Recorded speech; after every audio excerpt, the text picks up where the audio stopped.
सहार बेरोजगार युवक युवतियों को उनके हुनर एवं योग्यता के आधार पर रोजगार एवं मार्गदर्शन देने के उद्देश्य से रोजगार सह मार्गदर्शन मेला का आयोजन किया गया। बिहार ग्रामीण जीविकोपार्जन प्रोत्साहन समिति जीविका भोजपुर के द्वारा मेला का आयोजन प्रखंड कार्यालय परिसर सहार में किया गया।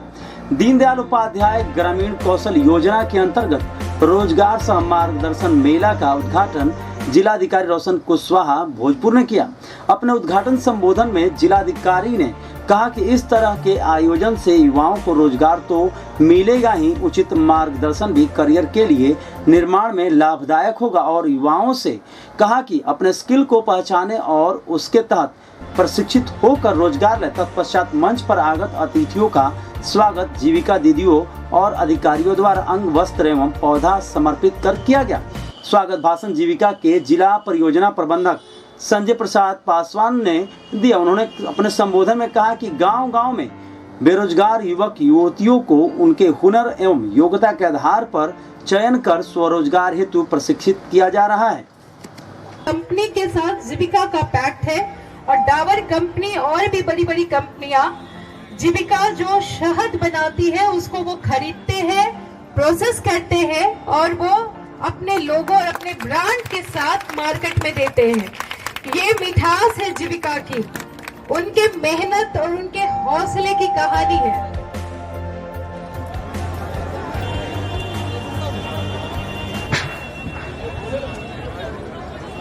क्योंकि ये मेला जो है वो युवाओं हेतु। योजना प्रबंधक जीविका, जिला उद्यान पदाधिकारी, प्रखंड विकास पदाधिकारी सहार, अंचल अधिकारी सहार, जीविका के सभी कैडर के जुड़े सभी लोग यहाँ उपस्थित, जीविका दीदी हैं, अन्य उपस्थित सभी ग्रामीण लोग, भाइयों बंधुओं और मीडिया के बंधु। जैसा कि मेरे पूर्व के वक्ताओं ने भी बताया कि किस तरीके से जीविका के बैनर के तले न केवल भोजपुर जिला बल्कि पूरे बिहार में महिलाओं का उत्थान हो रहा है और जिस तरीके से महिलाएं एक साथ आगे बढ़ रही हैं, अपने आगे बढ़ रही हैं, साथ साथ अपने साथियों को भी आगे बढ़ा रही हैं और पूरे परिवार को आगे बढ़ा रही हैं, ये बहुत ही अतुलनीय और अद्वितीय है। इसके लिए पूरे देश में अनेक राज्यों से दल आए और यहाँ पे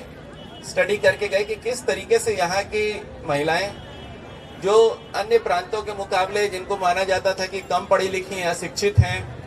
या माना जाता था कि वो रुपया पैसा का कारोबार नहीं कर पाएंगे, लेकिन आप सभी लोगों ने एक ऐसी मिसाल पेश की है जिससे पूरा देश और पूरा विश्व अचंभित है। इसके लिए आप सभी लोग बधाई के पात्र हैं। अभी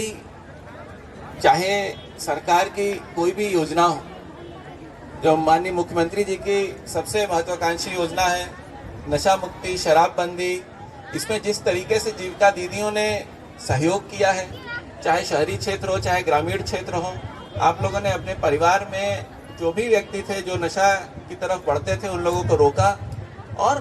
रोको टोको के माध्यम से और उन लोगों को जिस तरीके से इस नशा से दूर कर रहे हैं, इसी का परिणाम है कि आज जो सतत जीविकोपार्जन योजना है उसके तहत एवं जो घर के जो मर्द लोग थे जो कि किसी भी तरह नशे में पैसा बर्बाद करते थे, समय बर्बाद करते थे, कई जगह ऐसी खबरें आती थी कि वो घर की महिलाओं को, बच्चों को प्रताड़ित करते थे, छोटे बच्चे जो स्कूल जाने वाले थे उनको पढ़ने नहीं जाने देते थे। इस तरीके की समस्याएं खत्म हुई हैं और इसी का परिणाम है कि छोटे छोटे लोन लेकर भी आप लोग, हम लोग लगातार आगे बढ़ रहे हैं। अभी डीपीएम साहब ने मेरे को बताया कि जो जीविका का यहाँ पे एनपीए है, एनपीए कहने का मतलब कि जो आप लोगों ने ऋण लिया और उसको किसी कारणवश अभी नहीं लौटा पाए, तो वो 100 रुपये में मात्र 2 रुपये, 2% के हिसाब से है। यहीं अगर हम लोग ये चीज़ अन्य बैंकों का देखें, जो कमर्शियल बैंक है, जो अलग अलग लोन देते हैं घर बनाने को, बिजनेस करने को, तो ये फिगर बहुत बड़ा है और कई बार कर्ज माफी और इस तरीके की बातों के लिए आगे वो लोग बढ़ते हैं। तो ये दिखाता है कि किस तरीके से आप लोग अपना जो भी आप लोगों ने ऋण लिया है अपने समूह से, उसको लौटाने के लिए, उसको भरपाई करने के लिए कितना जागरूक है और किस तरीके से इसमें लगातार आप लोग कार्य कर रहे हैं। आज हम लोगों की सरकार की कई सारे विभाग जो हैं वो अपनी योजनाओं का क्रियान्वयन आप लोगों के माध्यम से, आप लोगों के सहयोग से कराने के प्रति आगे बढ़ रहे। अभी कुछ देर पहले हम लोग भरुई में मधुमक्खी पालन का जो डब्बा है उसको वितरित किए, और अभी यहाँ पे हम लोगों ने सांकेतिक रूप से देखा। वहाँ पे बात करने से जीविका दीदियों के माध्यम से जो वहाँ दीदियाँ थी, इतना उनके अंदर आत्मविश्वास था कि वो पूरा कॉन्फिडेंट थे कि वो उसका शहद जो है उसको अच्छे से करेंगे, निकालेंगे और आगे भी उसका और लोगों के बीच में जाएंगे।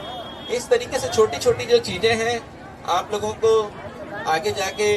दूसरे जिलों में, दूसरे शहरों में अन्य लोगों से बात करके जब हम लोग का कॉन्फिडेंस बढ़ेगा तो हम लोग निश्चित रूप से आगे बढ़ेंगे। आज जैसा अभी डीपीएम साहब ने आप लोगों को बताया कि चाहे मिट्टी जांच की योजना हो, चाहे कृषि के अन्न यंत्रीकरण की योजना हो,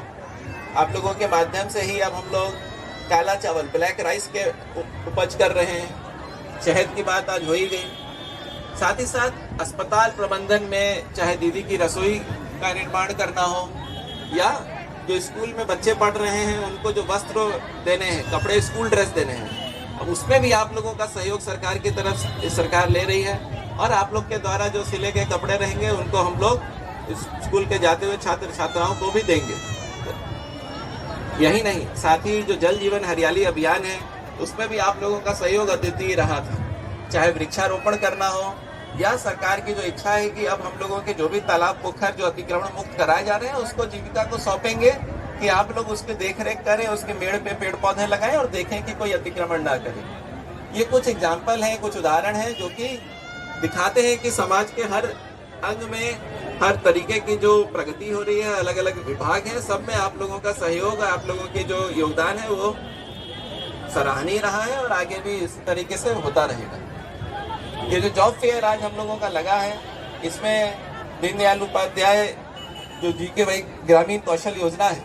इसके तहत रोजगार हम लोग दे रहे हैं। उसमें जो कंपनीज आई हैं उनका भी मैं अभिनंदन करता हूं कि वो लगातार हम लोग को इसमें सहयोग कर रहे हैं। अभी बड़हरा में कुछ दिनों पहले जो मेला लगा था उसमें लगभग 550 लोगों को नियुक्ति पत्र दिया गया था। आज भी यहाँ पे भारी संख्या में युवा हैं,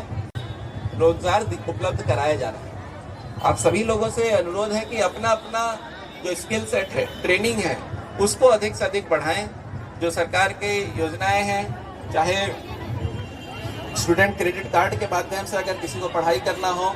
या अपना कौशल बढ़ाना है, इसके लिए डीआरसीसी के माध्यम से भी आप लोग निबंधन कर सकते हैं। तो लगातार हम लोग आप लोगों के बीच में हैं और आप लोगों के सहयोग से हम लोग इसमें प्रगति भी कर रहे हैं और आगे जो इसका जो रिजल्ट आ रहा है वो भी अद्वितीय और बहुत ही सराहनीय है। अंत में मैं आप लोगों से यही अनुरोध करना चाहूँगा कि पिछले 1 वर्ष में जो कोरोना वैश्विक महामारी के तहत हम लोगों ने लॉकडाउन देखा और जो स्थिति देखी, वो सब लोगों ने देखा था कि किस तरीके से रोजगार और इसमें हम लोग प्रभावित हुआ था, लोगों का स्वास्थ्य प्रभावित हुआ था। तो जितने भी लोग हैं, चाहे शहरी क्षेत्र में हो, ग्रामीण क्षेत्रों में हो, वो लोग